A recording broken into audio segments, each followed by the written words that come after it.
Hello বন্ধুরা, দেখতে পাচ্ছ আজকে আমরা আলু পোড়া করছি এই মাঠের মধ্যে। এই শীতকালের দিনে আলু পোড়া খেতে খুব মজা লাগে। এটা আমাদের প্রথম ভ্লগ, সবাই মিলে সাপোর্ট করবেন। এই যে ছেলেটাকে দেখছেন, এই ছেলেটা খুবই পরিশ্রম করলো সকাল থেকে এই আলু পোড়া খাওয়ার জন্যে।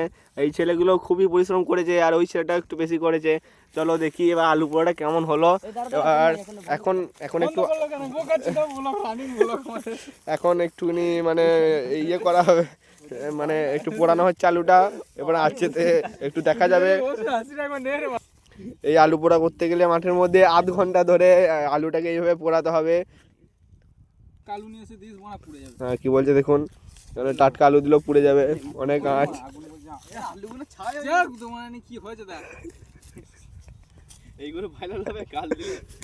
এই দেখুন আলু, এই দেখো আলু আলু পেয়ে গেছি এখানে। আলু এইভাবে এরকম আলু সেদ্ধ যদি খেতে যাও, আলু যদি খেতে যাও